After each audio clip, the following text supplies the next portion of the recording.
Hello and welcome. My name is Justin Rampa and I am your Customer Experience Manager for the Cincinnati and Hamilton County Public Library. I hope you are all doing well and staying safe and healthy during this time. Thank you for coming to our virtual Planning Zone community forums. The original plan earlier this year was to hold these community forums in person across the county. In fact, we did manage to hold 2 in-person community forums before having to adjust to pandemic operating procedures. So now I'm back and I will be recording the presentations for each of the 5 planning zones, which include the Central Planning Zone, the Central North Planning Zone, the Northeast Planning Zone, the Southeast Planning Zone, and the West Planning Zone. These 5 planning zones were established as part of the work of the Facility Master Plan for orientation and organizational purposes. By observing how each of our customers used our 41 locations, we were able to determine travel patterns, which helped create the 5 planning zones. All 40 branches and the downtown main library will receive improvements over the next 10 years. Having the planning zones can make it a little easier to talk through all of those improvements. The Cincinnati and Hamilton County Public Library spent 2019 working on our Facility Master Plan. We held community listening sessions at every library location and heard from over 3,000 residents and library users. In fact, I'm sure that I've talked to many of you at either those events, on the phone, or through email messages. It's good to see you again, and I'm glad that you're here. Our Facility Master Plan will serve as a roadmap to building the next generation library, providing the library with recommendations and a strategic direction for upgrading our facilities over the next 10 years. We've never undertaken such a comprehensive plan as this, which will enable us to make informed decisions and maximize the dollars given to us by the taxpayers. Although the pandemic has and will continue to impact our daily lives, the library is committed to realizing the long-term vision we heard from you during the community engagement last year. We look forward to building the next generation library together and are excited to share the details of the Facility Master Plan with you. While the recordings don't give us the chance for discussion during the presentation, I will be hosting some live question and answer sessions virtually, so be sure to check the Next Generation Library webpage for dates and times. Without further ado, let's get started talking about the Next Generation Library. I will start first with an overview of the engagement and development last year in 2019 around the Facility Master Plan. Then I will give an overview of the structure of the Facility Master Plan itself. And finally, an overview of the recommendations for those locations in your planning zone. So let's talk about the need. We started the journey of developing a Facility Master Plan in 2019 because we had a very real need for improvements to our facilities across the county. Those needs included accessibility. And as an organization, we really grew over the course of the developing of the Facility Master Plan in our understanding of accessibility. We realized that it was not enough to just be ADA compliant, but that we really need to consider the overall accessibility experience. During the course of the community engagement, we heard from one of our customers who is the mother of a daughter who uses a wheelchair. While they were appreciative to have a separate entrance that was wheelchair accessible, they also shared that it didn't feel great that she was not able to simply use the same entrance as everybody else. Having to use a different entrance, and in many cases not as direct an entrance, already set an unwelcome tone upon just entering the building. With 3 buildings that are not accessible and 8 more with accessibility challenges, we know we need to do better, and we are working on it as part of the Facility Master Plan. Other needs include deferred maintenance, the size of our system, and just changing customer needs and demographics.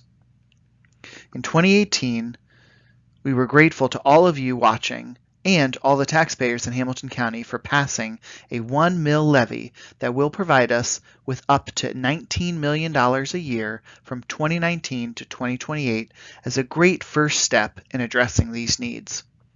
The bulk of these funds will be used for facility improvements.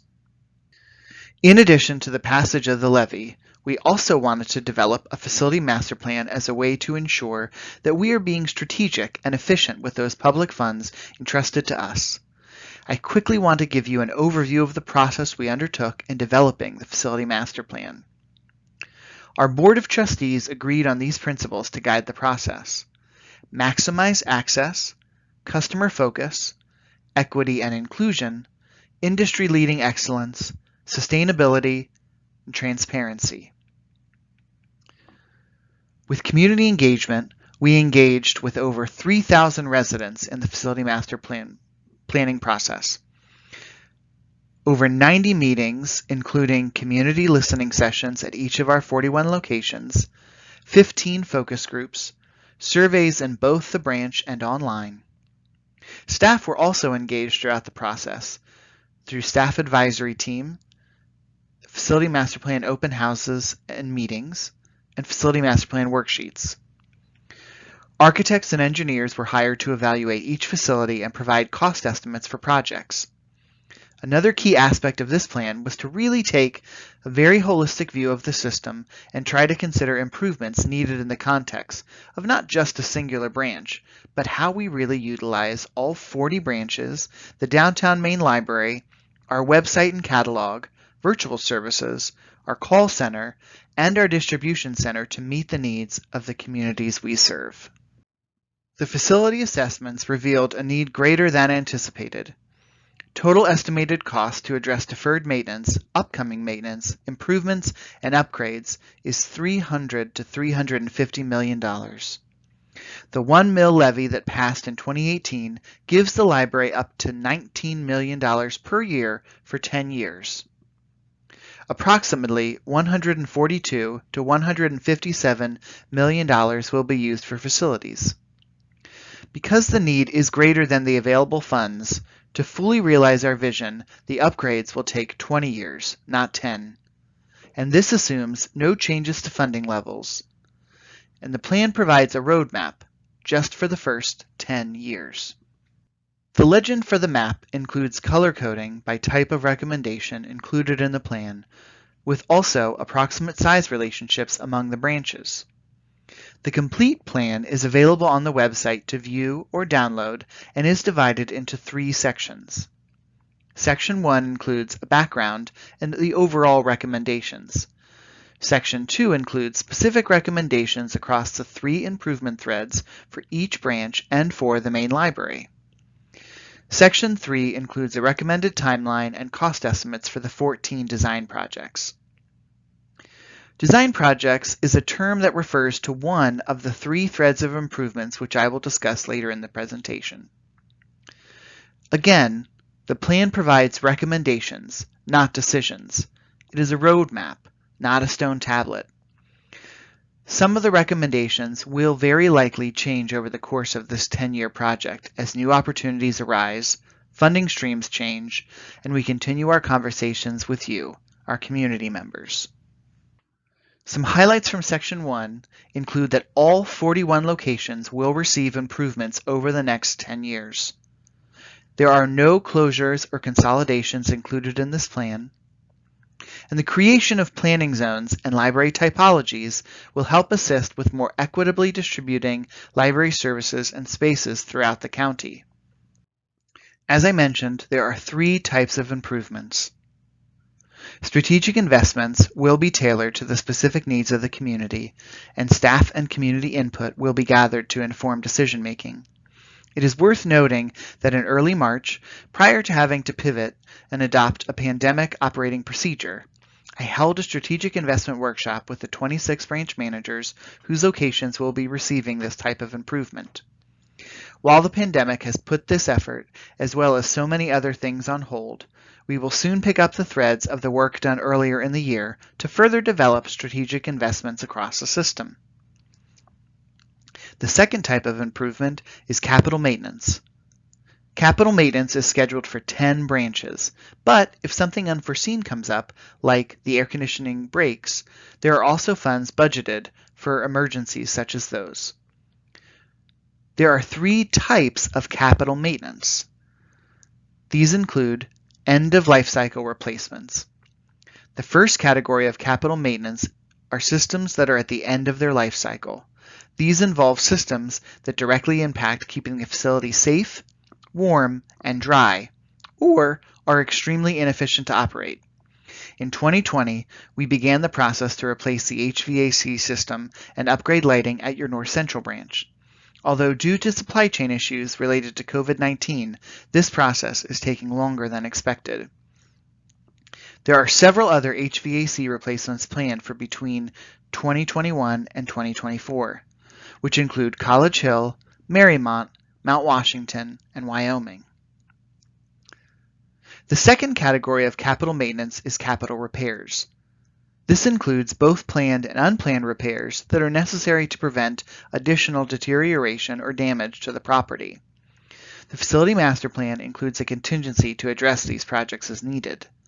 Among the earliest projects in this category include tuck pointing and painting at your Northside and Pleasant Ridge branches, and waterproofing at Avondale. One unplanned project that came up this year was the repair and relocation of a water pump at Anderson. The third type of capital maintenance is the replacement of carpet, paint, and furniture that has exceeded its useful life. This improvement is called a branch refresh.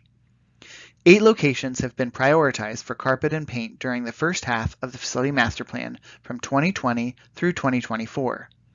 Elmwood Place, College Hill, Madeira, and Groesbeck have been completed this year by our own facility staff and overseen by Dave Selhorst. Anderson, Corryville, Green Township, and Sharonville are still being planned. These branches were chosen based on a variety of factors, which included the age and condition of their current carpet, the intentional decision to spread the work among all service zones, and the level of other improvements that were receiving related to the overall Facility Master Plan. Design projects is the third type of improvement. These branches will have the most extensive changes. These are costly and have to be paced out throughout the 10-year project, as levy funds come in annual allotments. On this map, the relative size of our branches and main library in relation to each other is designated. The color coding here is identifying which of the 5 planning zones each location is in. I mentioned earlier that the Facility Master Plan takes a very holistic view of the system and improvements needed across the county. Branch evaluations uncovered a much greater need than anticipated, and we do not have the funding for every location to receive extensive upgrades in the 10-year project timeline. By grouping branches into planning zones, we can spread out improvements equitably across the county. Customer usage patterns helped us come up with these planning zones. Tracking customer usage patterns was a process that we developed last year and will continue to refine and develop. If your branch isn't slated to get a design project, then one in your planning zone will be. The Facility Master Plan initially created 4 types of libraries, organized roughly by size. The north and south buildings of the main library are 500,000 square feet. This location size enables us to offer specialized services and collections, like our genealogy and local history collection and our full-service makerspace. The plan calls for the creation or the update of at least one next-generation library in each zone. These will be full-service locations that should be representative of all the types of services we can offer. 15 of our branches currently fall into the neighborhood category. These locations can offer most services, but may have to be selective due to space limitations. 6 of our branches are currently in the focus category. These are our smallest branches physically, but not in spirit. The plan recommends that these offer specific services tailored to their community needs. Each planning zone includes a mix of next generation, neighborhood, and focus libraries. Equity and inclusion was one of the Board of Trustees' guiding principles for this project. The Facility Master Plan attempts to more equitably distribute services throughout the county. As this slide demonstrates, equality is giving everyone the same bike, which often does not properly address need and is often not sustainable. Equity is acknowledging community needs and trying to give everyone the right size bike for them, which is often a much more efficient use of resources. The projects in this plan are distributed across the county. 8 of the 15 major projects are in neighborhoods with poverty rates above county average. Out of the 11 branches with accessibility challenges, 7 projects are planned with those with the greatest need. Some highlights from Section 2. Section 2 is the most detailed part of the plan. Each branch has its own 2-page profile that provides the following details: recommended improvements within the first 10 years, general branch context, community input highlights, a long-term vision, your neighborhood networks, which include branches that are within 5 miles of your home branch, an overview of long-term maintenance needs, and images of the floor plan, site plan, and customer mapping. An example of a long-term vision is shown on this slide. After the 10-year improvement project, a possible next step for re-envisioning the downtown main library is to add parking and an auditorium if funds become available. The project could be even bigger in scope if the library can find a partner to support the creation of a mixed-use development that also includes retail and housing. Right now, this is just a big idea. It's not a decision, it's not a plan. First, the library will focus on the improvement projects for all 41 locations. Section 3 highlights.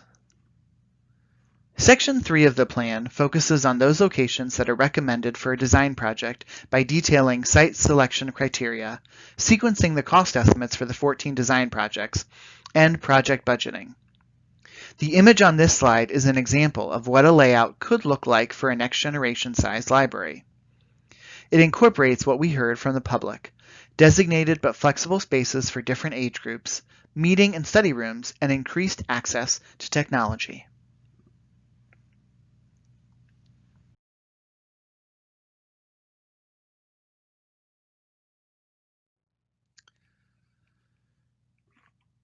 These are the locations recommended for a design project in the initial 10-year timeline. These locations include Blue Ash, Cheviot, Deer Park, Delhi Township, Elmwood Place, Forest Park, Madisonville, Miami Township, Mount Healthy, Norwood, Price Hill, Sims Township, Walnut Hills, West End, and Main Library. Work on Price Hill, Walnut Hills, Deer Park, and the Downtown Main Library have already begun this year. Other projects will be spaced out over the life of the initial 10-year timeline of this plan. Projects may change in size, scope, or timing based on how the plan unfolds, as well as external factors, like any changes to funding or the fundamental impact of how society operates after experiencing a global pandemic, and how that informs what our communities need from us. Here is a 10-year implementation overview. The plan provides the following general recommendations to maximize funds. We will try and front-load projects into the first 5 years to maximize dollars. This means that approximately $98 million worth of projects will occur between 2019 and 2023. However, implementation plans will likely change and evolve as we learn from early projects, opportunities arise, and external factors crop up. We do have some projects underway or that have been completed in 2020. For design projects, work has begun on Price Hill, Walnut Hills, and Deer Park. For capital maintenance, College Hill, Elmwood Place, Groesbeck, and Madeira have all received branch refreshes. And for strategic investments, we have begun the discussion with some beta strategic investments being tested. Let's talk about your planning zone. In this map, the legend would indicate that relative size is captured in relationship to each other, but also the type of recommendation is identified by color. Additionally, shape indicates which type of branch each location is. For reference, here is an image of the Southeast Planning Zone. Included in the Facility Master Plan is a profile for each zone, which is written with the intent of gaining a holistic view of each planning zone by detailing all of the geographic communities served by those branches. I think it is very easy for us to get focused on the branches that we do have in place, but it is critical that we are mindful of all those communities across the county that do not have an immediately local branch. Now let's talk through our planning zone by opening dates. Hyde Park branch was built in 1912 and is one of the original 9 area libraries in Hamilton County built with funds provided by the Andrew Carnegie Foundation. Madisonville branch opened in 1925. The Mount Washington branch opened in 1958. The Marymount branch was built in 1972. The Anderson branch opened in 1981. And the Oakley branch opened in 1989. Now let's talk through those same locations in our planning zone by past renovation and relocation dates. The Madisonville Branch Library has never had a major renovation since its original build in 1925. All the building systems are out of date and need to be upgraded or replaced. In 1970, the Hyde Park branch underwent an extensive expansion and renovation project, which included a drastic change to the exterior of the building. In 1988, 5,000 additional square feet of space was added to the Anderson Branch Library. It was expanded again in 1998. Since its original build in 1989, Oakley has received no major improvements. In 1998, the Mount Washington branch underwent a renovation where their meeting room was converted to additional common library space. And in 2016, a minor renovation was given to the Marymount Branch Library lobby. In each branch summary section of the facility master plan, there are community input highlights included. While we did hear some very specific individual ideas from community members, what is captured here is really the most consistently stated goals needed for improvements needed at the branches. For this slide, I've taken the summaries of input from each branch and formed a word cloud that visually demonstrates the most consistent themes across the Southeast Planning Zone. First, I do want to acknowledge that the most praised and lauded part of any community feedback we received, whether at a listening session or a web comment, was that library staff are the best and most beloved part of your library experience. Staff would be the biggest word on every word cloud I would put together, but the facility master plan is primarily focused on physical buildings. So please take a moment to read through this word cloud and feel free to pause the presentation if you'd like more time. Now let's talk about our planning zone by recommendations, starting with the design project identified for the Southeast Planning Zone, Madisonville. Community members and local leadership expressed affinity for the existing building and desire to see it preserved, and many felt positively about a relocated library and the existing building sold, renovated, and repurposed into a new use. While there is a noted desire to increase overall space in the branch, some would like to reimagine the library from scratch, while others want to keep the historical building and increase its functionality. As a result of this differing of opinions, 2 recommendations were included in the facility master plan. One option would be to adapt the present facility to be more accessible. Because of the very restricted site, it may be impractical to build an external elevator and restroom tower onto the existing building, as has been done at the other branches such as Avondale and Corryville. Instead, it should be possible to add a new ramp similar to that of Norwood, making the existing Wetzel Avenue entry accessible to all. In this scenario, a new elevator and accessible restrooms would be added to the interior. The full building would need a major and historically sensitive renovation. The limitations of the existing architecture and service split between 2 floors make for economically inefficient operations. As the second design project option, it is recommended that the Madisonville branch relocate. The site is too small to accommodate an addition. The local business district on the intersection of Madisonville and Wetzel is a possible site.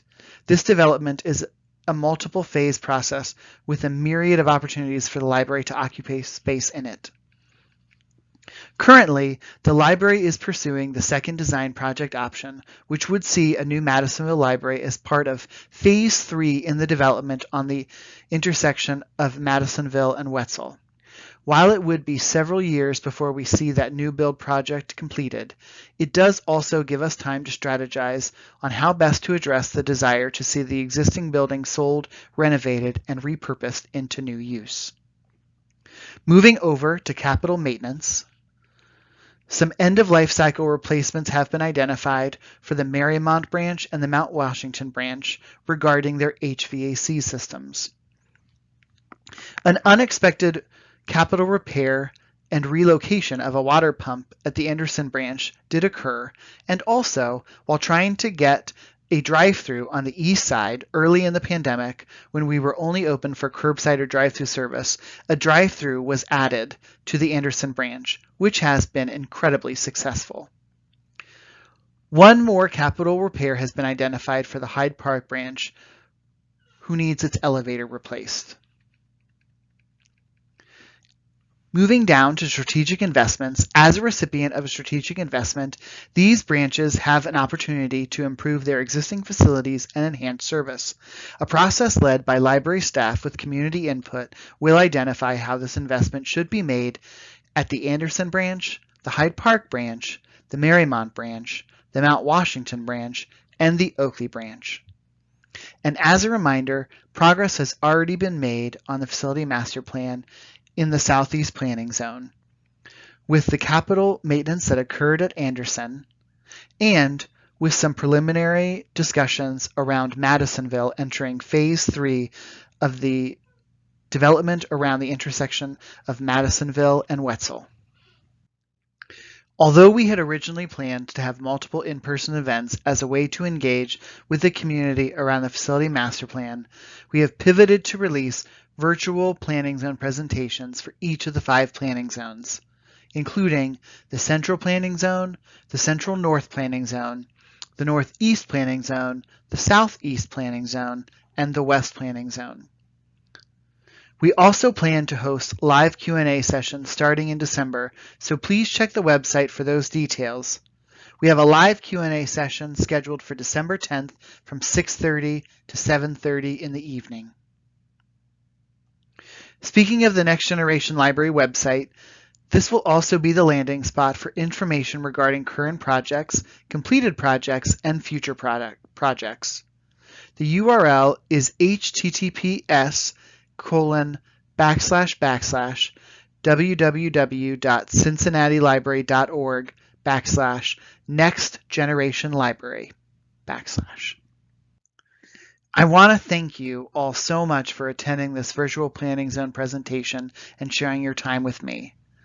While there is an opportunity for a live Q&A session, you can also send me an email with my contact information right here on the screen, or submit feedback online through the Next Generation Library feedback form.